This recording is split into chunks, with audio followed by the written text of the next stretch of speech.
Waterman District for Thursday, November 5th, and it's 3:02 p.m. Roll call. Director Riley, Here. Director Edwards, Here. Director Hoffman. He has not arrived. Okay, we hope that he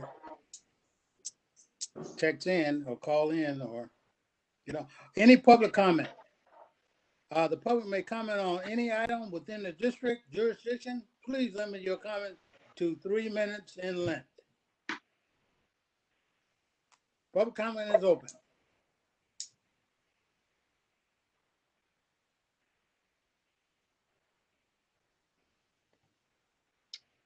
Chair Edwards, I see no raised hands.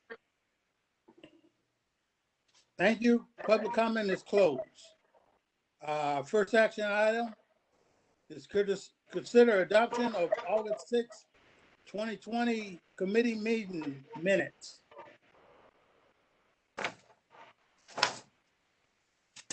Any problems with the minutes there, Director Rowley? No, I have no questions. Okay. I have no questions. We'll take it out to the public, find out if they have any questions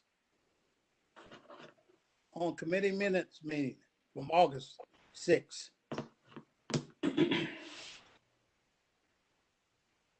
I see no raised hands. Thank you. I make the motion to accept the minutes, I second. and we have a second. Roll call vote, please. Director Riley Aye. and Director Edwards. Aye. Motion passed 2-0. Okay, thank you. We're in the discussion item, General Manager. Yeah, I'm going to let Stephanie lead most of the discussion. Stephanie, you wanted to take what's titled as number 3 before what's titled as number 2. Is that correct? Yeah, so if you click on the link for number 2, the item that actually comes up is to discuss amendments to rules regarding extension of water use credits for the armed forces of the United States. So that would be the first item, item 2. And this item was brought forward at the request of Director Evans at the Administrative Committee meeting last month, following a discussion about the length of time that is involved in federal projects, meaning projects at the Presidio of Monterey and the Naval Postgraduate School, the amount of time that it can take from a project being planned to be constructed and the actual appropriation of funds. And we've known about this problem for many, many years. But what had come to light recently was a request by the Presidio to extend some expiring water credits because projects that they had planned in the early 2000s still have not been funded. And so they undertook a number of demolitions and retrofits that would offset their planned construction. But because of the length of time that has been involved in trying to get funding, these credits are now expiring. And so what we considered with just these two facilities would be extending the credit for an additional 10-year period of time to allow them sufficient time to go through the process.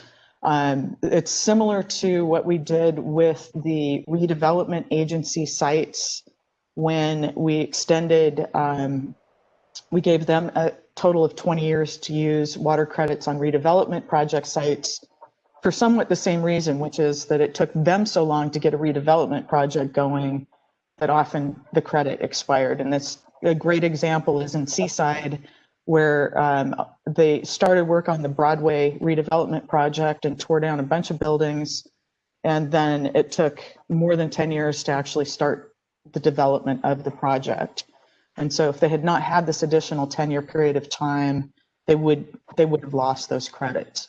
So the proposal is to come forward with an ordinance to the board that would just simply, basically, I guess it would put both the Presidio property, which is in the city of Monterey, and the Naval Postgraduate School properties, and they have property at the Naval Postgraduate School, they have a housing project called La Mesa Housing. And then they also have a recreational facility that's adjacent to the fairgrounds. And so we would create those new sites and extend the credit for up to 20 years.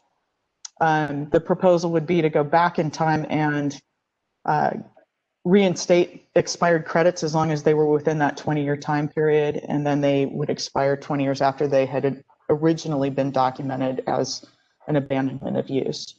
So right now they have, I think they have somewhere in the neighborhood of 11 acre-feet of water that is recently expired and some that's going to expire in the next year. So both of those would move forward in time and become available for the projects that come up in the next several years. As well as they have a dorm project that received its water permits, and I think it was in 2009, that may or may not be moving forward, and in which case, if that water permit expires, then those credits would also become available for use. So this is a big concern to the Presidio of Monterey right now. They feel very strongly that they need to be able to show that they have the availability of water for the projects that are on their books, and they're hoping that they're going to get some funding between now and the time that our moratorium would be lifted. And at that time, they want to be able to move forward with the projects without having to jump through any hoops and come back through us. So anyway, I think staff is supportive of this very limited action, which would address this big concern. You're muted, Dave. A limited action, because there's a couple of other things that came up in our discussion with the joint meeting. One is that there's an expressed desire to be treated as a separate jurisdiction next time that there's an allocation of water to be made. And I think staff is generally supportive of that concept as well. And one of the easy ways to do it, and then one of their attorneys for Naval Postgraduate School said, "Oh, would you pass a resolution at least saying that you're going to do that right now?" And I said, "No, we'll do it when we address the allocation process." However, in looking at the sites, and recall that Stephanie mentioned 3 separate locations for Navy. If we simply added the Presidio of Monterey and the Naval Postgraduate School separately to the definition of jurisdiction. So right now, jurisdiction is a defined term, and it means Carmel, Delray Oaks, Monterey County, Monterey City, the Airport District, Pacific Grove, Sand City, and Seaside. So if we just extended and added Presidio of Monterey and Naval Postgraduate School, then the next definition, jurisdiction site, means all facilities and properties owned by a single jurisdiction that are located within the district. So then we bring in to the Navy site all 3 of their separate properties. So it makes it really clean. It also puts them into position to have a separate allocation as a named jurisdiction, knowing full well that we wouldn't allocate any water to them. And so it'd be a hollow, name only for now, but it would signal to them that they will in the future be treated as a separate jurisdiction. So if we want to go down this path, and if the general direction is after discussion that you want us to begin drafting an ordinance, we would probably include that simple action as well. And then finally, they said, well, what can we do if we use a credit on a joint project? And so consider the concept, there's a dental clinic at the Presidio that the Navy is a co-participant in.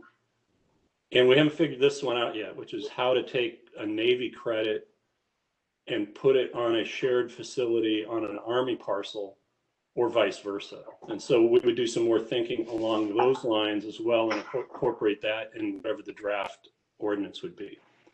So those are the issues out there that we think we can tackle with a relatively straightforward draft ordinance.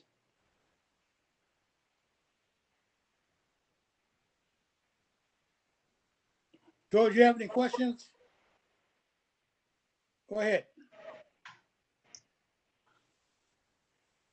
You're on mute.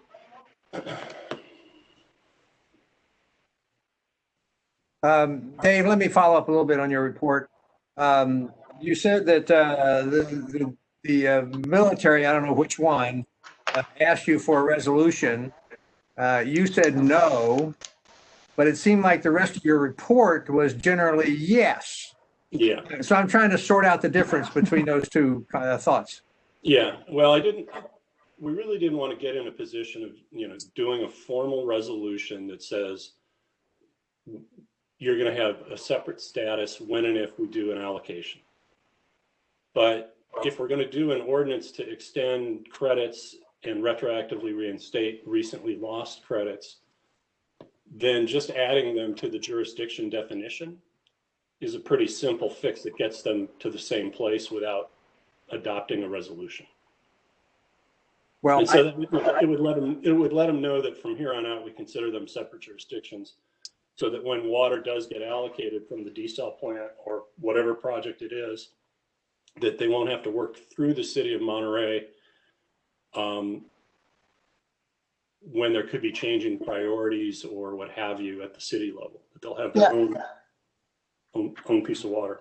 And I think we're really supportive of calling out a separate allocation for both entities, because what happened with the Peralta allocation was that they had to go and get water from City of Monterey, and the City of Monterey had already expended all of its water, and so they couldn't provide the water for the projects that we're talking about right now, as a matter of fact. So yeah, and so they're concerned about another base realignment and closure round, a BRAC round, that they want to be able to signal that they've got what they need and don't have to leap through hoops that are controlled by others.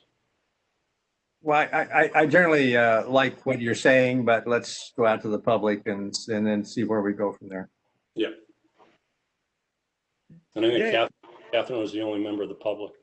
now there's a few, but Oh, there are now. Callan mostly. Okay, Dave. My question is this: when you talk about splitting credits with the Army and the Navy, Yeah. now in Monterey, is the Presidio up there? Is that Army? Yep, that's Army. Okay, that's in our jurisdiction. Yeah.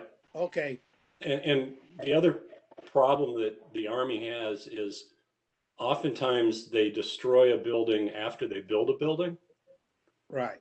And so they may not actually have the credit in hand until after the fact. So we're taking a look at that as well. But if we're successful in reinstating recently lost credits, then it's pretty likely that they'll be ahead of the game. They'll be front running their construction projects at this point. Okay, and on that issue right there, probably Mr. Laredo, are we getting ourselves in trouble? Because if we do this for the military, I'm a citizen out here. I want that same treatment. Are we getting ourselves in trouble, Mr. Laredo? Well, it's certainly a thought that we'll have to keep in mind as we draft the ordinance, but I think that there are ample bases to create a rational distinction for the Department of Defense that would not apply to commercial or residential. So as long as we have the proper findings, I believe that we can make that distinction. And then, of course, when we come back with this ordinance, we're going to have to give some thought to CEQA and how we're going to process it there. But I'm confident that we're not talking about a large amount of water. Okay, now on that issue too, we done had some people out there talking about paper water. We ain't heard that a long time. Is these credits considered paper water or water in the ground? But we're going to have to make findings as to why that water savings and conservation still exists and the benefits of that. And I have every confidence that we'll be able to do so.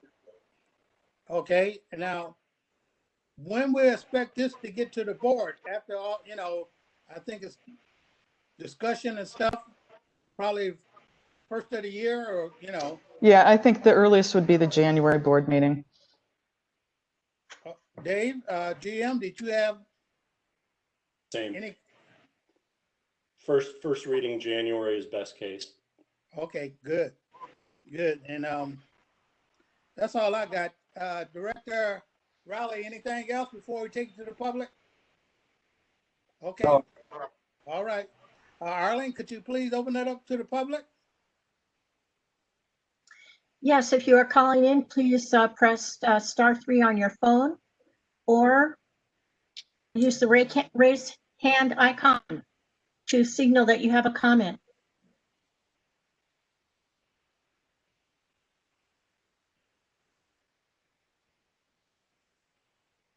Chair Edwards, I see no raised hands. All right, this item is closed. What's the next one, GM? I have a couple more questions. I'm sorry. Okay, go ahead. This couple more. This is mainly for staff. I think, Stephanie, you said there's like 11 acre feet of water available or in their discussion and so on. In the report itself, there's a 40 number. Can you explain the difference between those two numbers? Mostly because I just hadn't looked into a couple of credits that had apparently been used already. So I'll get you a better number when it actually comes forward to the board, but I think it's more in the area of about 15 acre feet total. Okay, and then the other thought I had was, that, at least for me, I would like to see the quantitative aspect of this discussion earlier in the report instead of the last sentence. Just, it gives me a sense of scale, that's all. Absolutely, sure. Thank you. Hey, Stephanie, Mhm. do we have somebody from the military in the audience? No, not today, because I communicated with them earlier. I didn't think there was any need for them to participate in this discussion, although they will be prepared to make a statement when it comes forward with an ordinance. Okay, thank you. What's the next item there, GM? Yeah, before we close this out, I should tell you that meeting that we had both the colonel on the Presidio as well as the captain from the Naval Postgraduate School. And then probably an additional 16 people from various locations of both service branches. It was put together by Marlena Brown, who attends a number of our meetings. And it was very well received. And it was very good discussion. So I think they'll be pleased that we're starting to act in this direction. Stephanie has made very good friends with a very committed attorney with the Presidio. And folks with the naval support from San Diego asked some very interesting and studied questions. So it was a very very good meeting, and I think good for our relationship with them. And it is kind of at a high level. They offered to bring the colonel on today for this meeting, and Stephanie said, no, this is just discussion. You know, when we move forward, if we move forward, we'll bring you in. So. Okay, good. So the next item, and we'll let Stephanie introduce it as well, is discuss amendments to rules regarding extension of water use credits. This is in general, and it goes a little bit to the chair's question about, well, what about just, you know, if I'm sitting here as a resident and, you know, my jurisdiction is, you know, that's where my allocation comes from, or my water credit is usually the result of some action I took as a homeowner or a business owner. What about me? So, Steph, Nice introduction, Dave. I don't know that I need to say a whole lot more. No, this is more of the question of occasionally, and I think Director Byrne brought this up at the board meeting, and where Director Evans, I think, was really directing us to look at a more lengthy extension for the Department of Defense because of their unique issues. But for the person who's trying to get a project done and they're at the end of their 10-year period of time to use their water use credit and say they're in the process, I know of a couple of people who were planning remodels this year and then COVID lockdown hit, and suddenly the architects were not functioning as quickly or as diligently as they had been prior to lockdown. And so some people bumped up against the point where their credit was going to expire before they had an opportunity to get their permits. And so I think what we're looking at, or what staff's consideration would be, that we look at a very short extension, that maybe the general manager would be authorized to extend a credit for no more than a year if it's requested before it expires in the last year of its life. Yeah, and let me add to that a little bit. So the appealable action was the initial awarding of a credit. So if a customer does something and comes in and documents it, then that begins the period. If a customer comes in and requests a rebate for something that's a permanent abandonment of use, then we know that that rebate could be bought back at some point in the future and the water savings be created as a credit. Then there's also the people who come walking in that say, hey, I permanently abandoned use with a high efficiency dishwasher 6 years ago, and here's all the documentation. And so there's a credit that would have started 6 years ago that we don't even have any knowledge about. So the district really doesn't want to get into the position of having to keep track of everybody's credit. You know, some homeowners come in and say, you know, I bought the house and I didn't even know I had water credits, which is interesting because I think most of the realtors always kind of promote it as a, you know, hidden value that you should know about. But we do understand that, you know, as you're coming up to the deadline for use of your credit for a project or a remodel or whatever you're planning on doing, if it's about to expire or it just expired, you get a lot of frustration. So we thought something just as simple as within a year of its expiration, prior to its expiration, if the homeowner came in or the business owner came in and said, I finally think I've got a project, can you extend this 1 year, that we could honor that. Doing something greater is going to have a whole bunch of potential cumulative impacts, probably greater CEQA analysis, difficult for us to even figure out what the order of magnitude would be. But something like a simple 1 year extension that only happens if the homeowner itself comes in and requests it, so they have to take an action, then we could probably do it with a negative deck or something like that for CEQA. And the impacts would be more on the shoulders of the homeowner and less cumulative or less scary, because you're basically just saying, all right, if it was good for 10 years, it's good for an additional 1 year in the small amount of credit that you happen to have. So that's kind of the thinking. But we don't really want to open up this morass of credits can be, you know, derived 3 different ways and who keeps track of them and so forth, because it'll just become an administrative nightmare. I think I heard this one a long time ago. I think I heard it a long time ago. Go ahead, Director Rowley. Well, I'm kind of hearing it maybe not a long time ago. This is current information for me. You know, the fact that it may be difficult administratively, I get that picture. I also just don't understand why 10 years was picked. I can understand that it's just kind of an arbitrary number, but it's a long number in general. But as people, I mean, what happens when there's a change in ownership? I mean, just in terms of that sequence at all, I'm just curious about that. I just think people do inherit homes, and if there's a pending credit. I mean, what's your point of view on that, or the law? It goes along with the property, but that's also where we've had people say, "Well, I didn't know. No one told me when I bought this house or when I inherited this house. Wasn't in the folder or something, you know." So then I can give a great example of, in some cases they're documented. In some cases, somebody pulled out water fixtures. They made sure they were documented. And we have a letter that says they expire on this specific date. In other cases, such as my previous house, when I moved in, I just happened to have noticed on an old inspection report that was done in the 1990s that they made reference to a bathtub that wasn't in the house when I moved in. And so I was able to go back and document when that was removed. And so it was just barely within the 10-year period of time and use that credit. But I would not have known about that if I didn't know anything. What'd you use it for? I put a shower in. Okay. But things like, again, if you get a rebate, then that is a potential water use credit.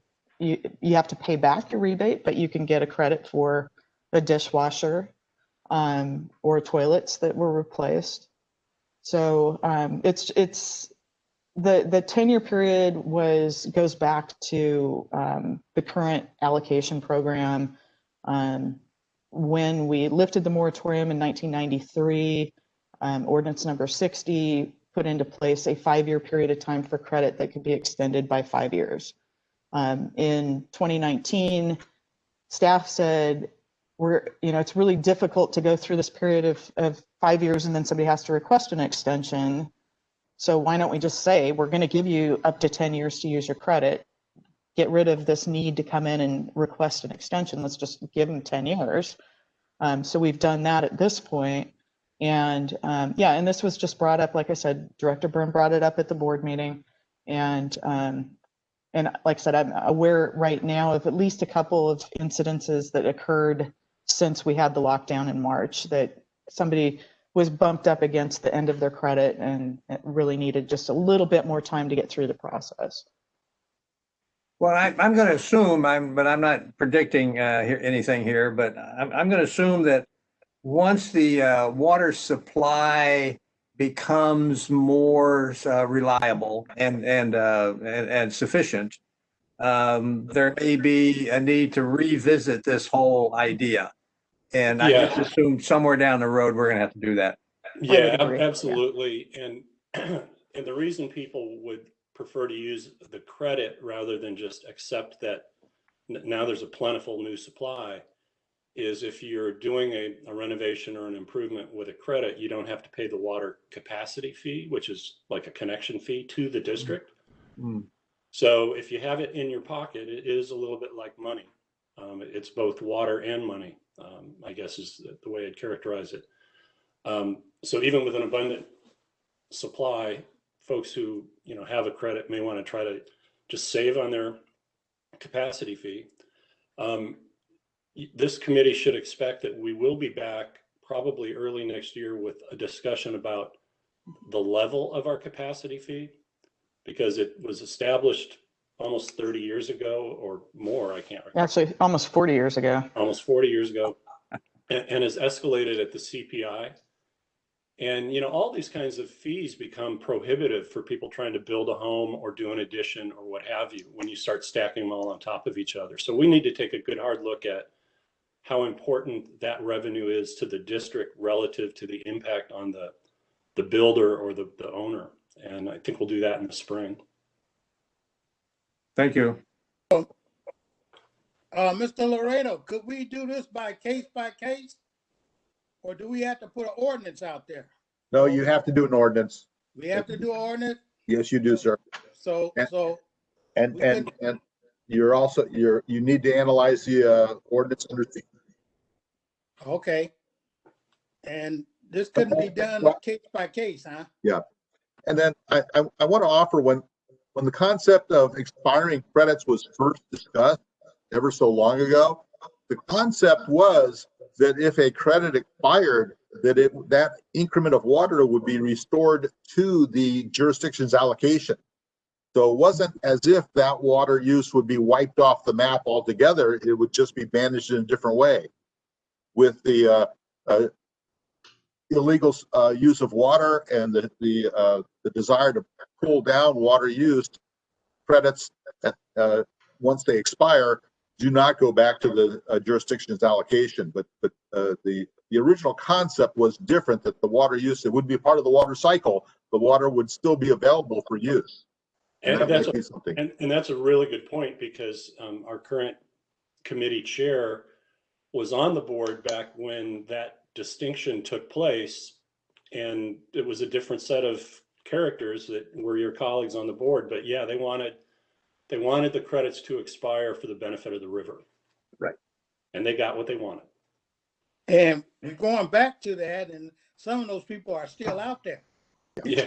and they But still that- watching us.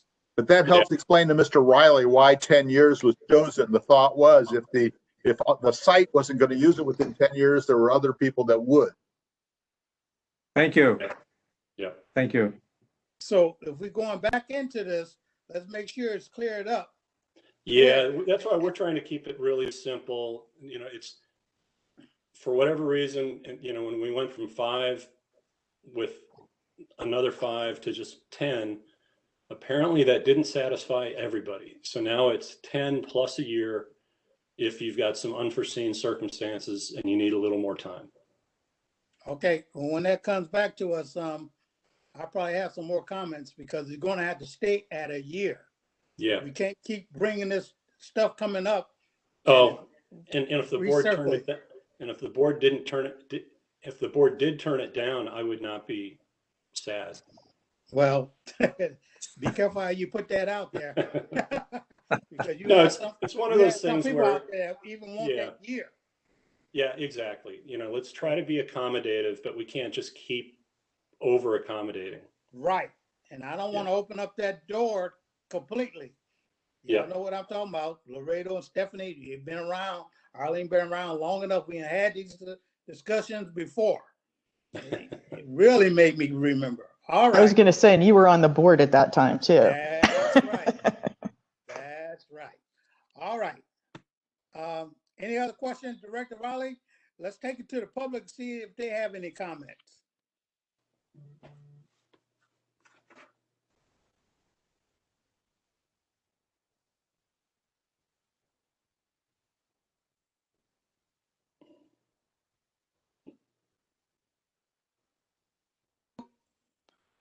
Chair Edwards, there are no raised hands. You, what's the next item, GM? Yep, next item is item 4, update on water for near-term housing needs initiative. I just want to let you know that the attorney for the State Water Board has actually asked, hey, you know, when are you going to apply for some relief on that 75 acre feet? I told him that we were about a month behind, and it could be November. The meetings that we were trying to get established got hung up with the legislative recess and the inability to actually take any attention away from the COVID funding plans that they were trying to do at the very end of the session.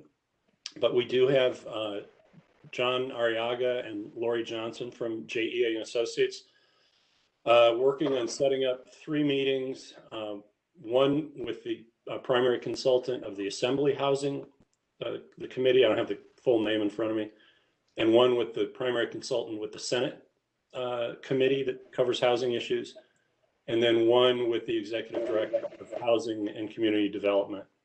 I have not gotten a response, so I've got to ask the question again, who Monterey, City of Monterey has worked with, and whether that staff person is still there, so that we can do this in a somewhat coordinated fashion. So that all this should be happening in the next week or two.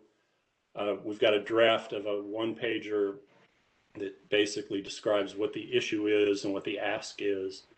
And once we see what the feedback is from those folks, if they're willing to provide additional support, the local NGOs have pretty much stated that they're ready to write letters of support. So they're waiting on us to get these meetings done.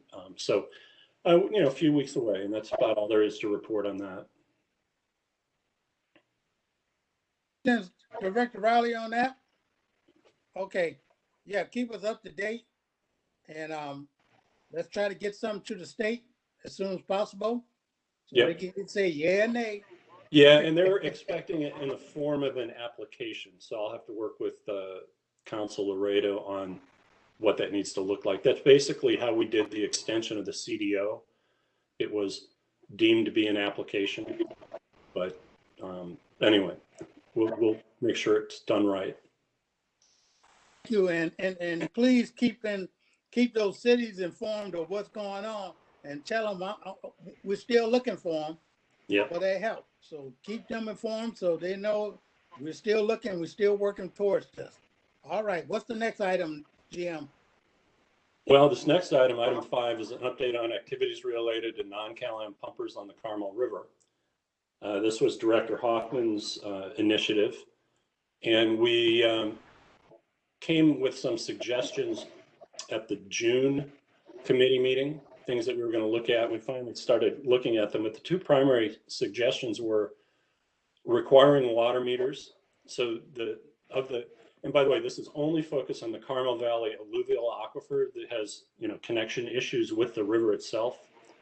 So we're not looking at upland wells and those kinds of things that aren't deemed to be connected to the flows in the river. So one idea was, we've got a meter requirement for new wells, or when you sell a property, if you don't have a meter, you're supposed to install a meter. And if you don't have a meter, then your annual reporting is usually done on what we call the land use method, where you demonstrate how much acreage is in what type of land use, and you do some calculations, and it approximates your water usage for unmetered. So one of the suggestions was, well, we should just look at all those non-metered properties and get meters on there, and that'll provide a greater connection to how much is being used and how much is being calculated as used. The second was targeting the well users with targeted outreach. And so what we decided to do was actually look at the metered wells. So back in June, the staff notes said, well, there's approximately this many and approximately that many. So we actually went into the data. We found 90 unmetered wells, but only 78 reported any use. And only 21 reported use greater than an acre foot annually. And only 8 were over 2 acre feet. So what that suggests to us is that there's not a whole lot of bang for the buck in going after those non-metered wells. And the cost to the property owner actually would be significant relative to the potential for savings. So then we shifted our attention to targeted outreach, and we looked at all of the wells in the Carmel Valley alluvium, and then kind of cut it off, and that's what you have in your note, all of the wells that are greater than 3 acre feet. Now, several of these have more than one well, like Quail Lodge has 3, Carmel Valley Ranch, we know has a couple. You see things like Kenyatta Woods, WCWDS, that's the Kenyatta Woods Water Company, WDS. Well, that serves Tehama and Montera, so it's really domestic supply for the homes up there. And they actually file an annual report with us.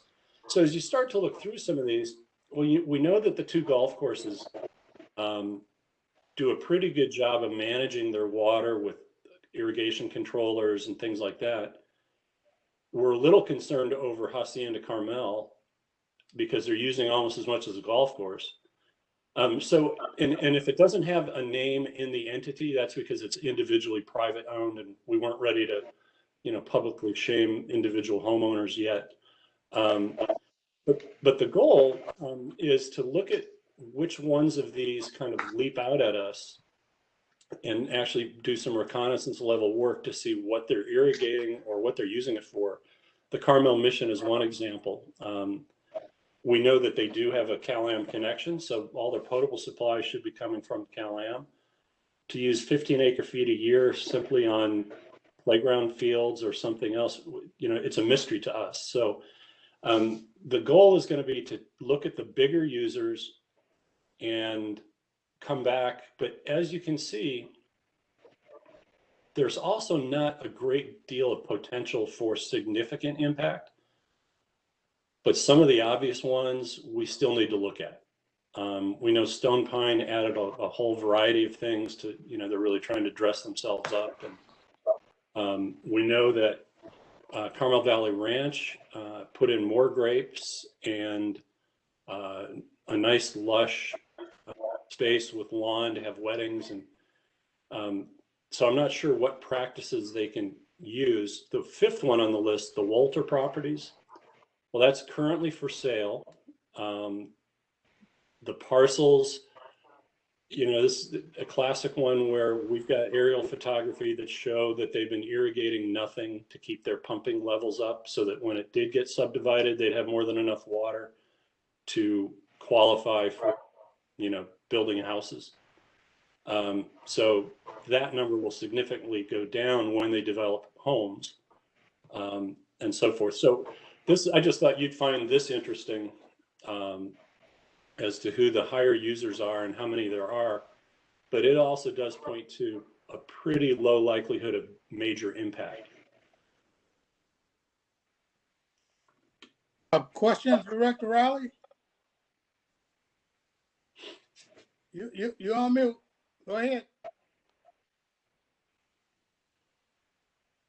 Director Riley, you on? Okay, you open now. Okay, the chart that you submitted, WM means it has a water meter, right? Yeah, or that's how they count it. Yeah, so the water meter, so it's metered sales. And as you get down near the bottom, there's 4 LUs, which is land use, non-metered. Yeah. And if it says WDS, that means in addition to being a metered well, it also has a water distribution system permit from us, typically because they probably serve more than one parcel. I can understand some of maybe Gary Hoffman's questions about the leftover users in the Carmel Valley area, and how are we treating them, or how alert are we to whatever's happening there. I'm glad to see this kind of list, but it raises more questions. I should say curiosity questions, not policy questions, because it seems like the total use is still pretty small. It's kind of out of the calculations of where we are.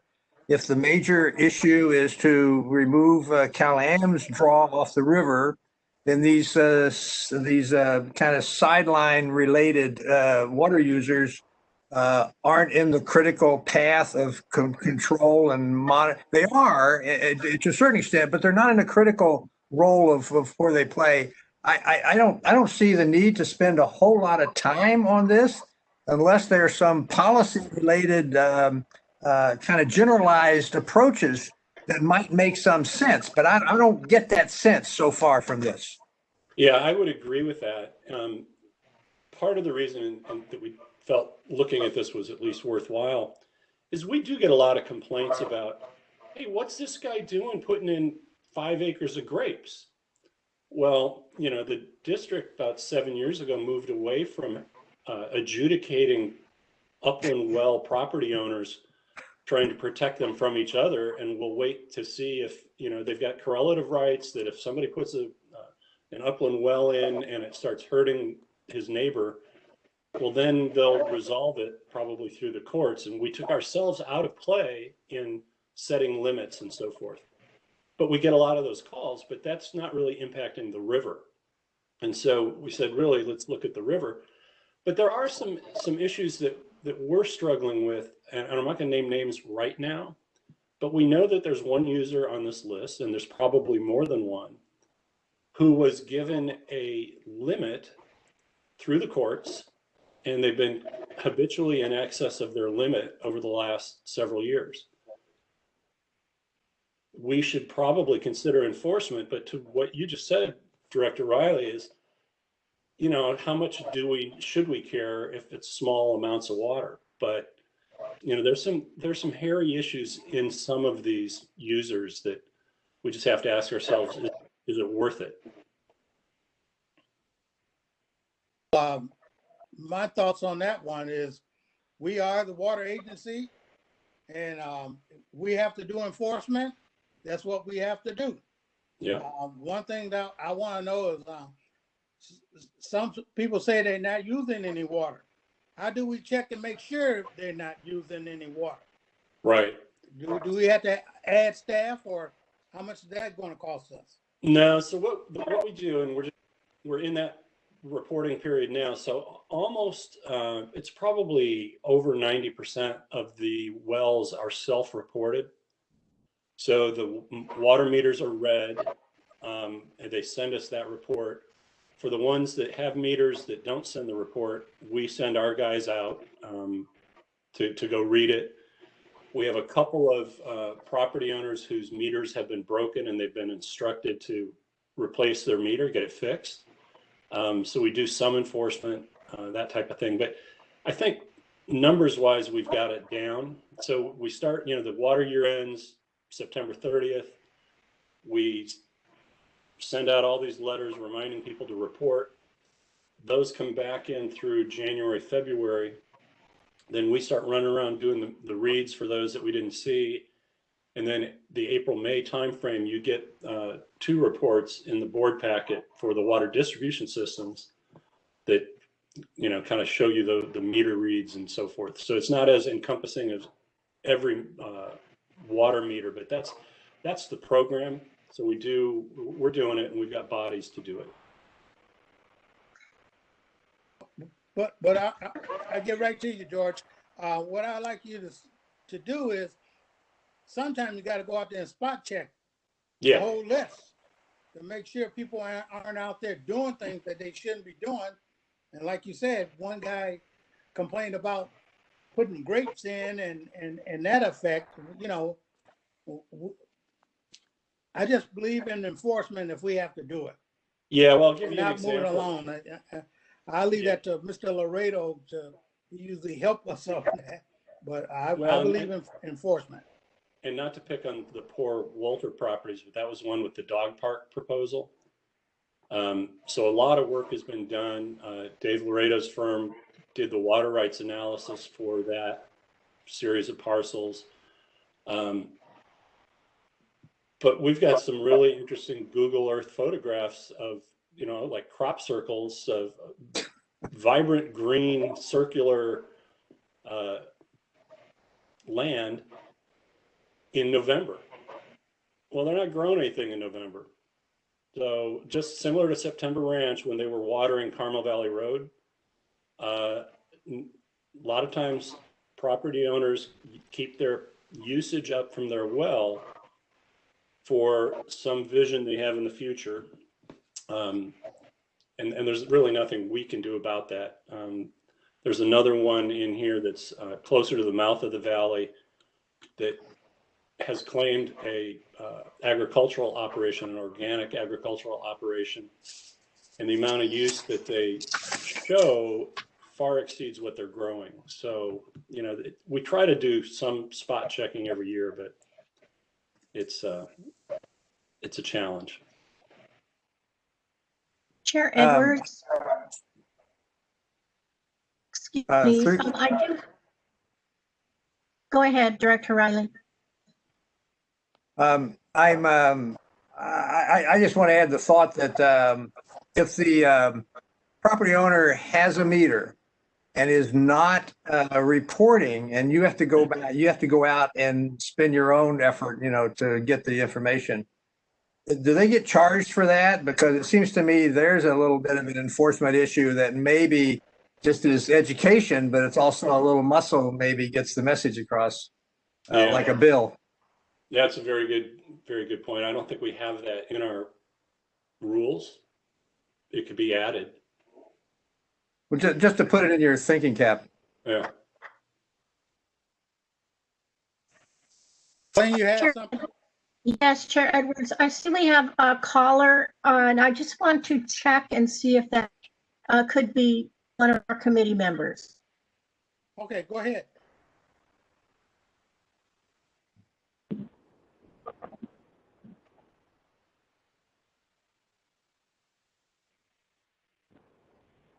I see we have a caller. Is this caller Director Hoffman?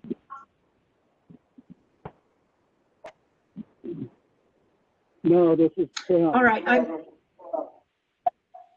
all right, thank you. I will go ahead and mute this, the caller. Thank you. And Mr. Chairman, we have not gone out to the public on this item yet. Yeah, we're about to go out to the public. Any other questions, Director Rowley?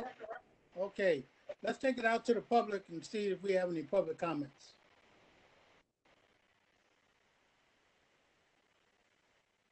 please use your raised hands icon or press star 3 on your phone.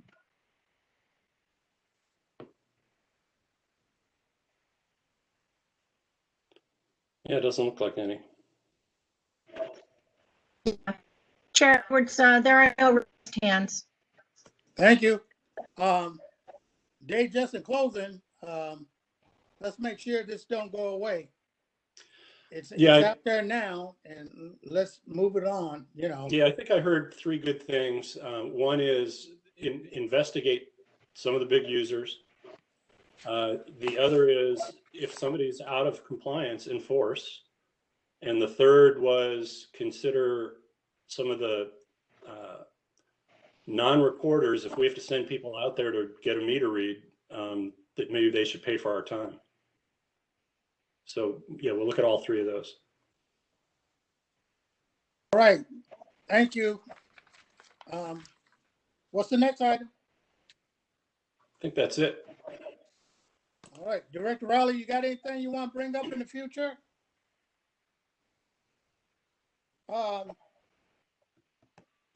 Just say, no, and, but I'm glad to see this on the agenda because it just sparks, the little thought process and it's a reminder, but anyway, I don't have anything this time. Thank you. Okay. GM, in the future, agenda coming up, let's bring up, the state and where we're moving on that. The, Uh, which aspect? the aspect of, the river, our 1,000 acre feet, Yes. and where we're going with that, and meeting with the cities or with the PAC on that, Yep. and let's set that up, and let's get a follow-up. Go ahead, George. Well, and I would like to add to that question is not only what the district might be thinking or doing, is there, I'd like to know if CalAm is filing any kind of document about saying it's not their fault. I don't know where that fits, but it seems to me that they have a responsibility to say something. And I just want them to say something. I don't know what it would say. I don't know what they would do. It seems to me it seems like that either they have a dilemma or they have an answer. And I don't know which is which.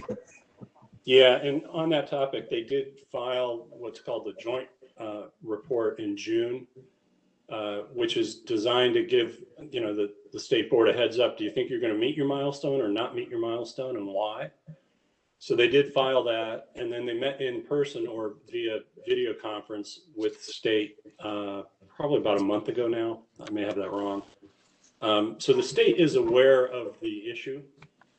I think the fly in the ointment is in June, the reasons were clearly outside of everyone's control. There was a delay in the hearing process. By pulling their own application back in September, I'm not sure what that's done to the state's thinking on the matter. Okay, I get it. Thank you. I get it. okay, just be on top of it. Yep. That's all I got. Anything else? If not, meeting is adjourned. All right. Thanks, everybody. Thank you. Thank you.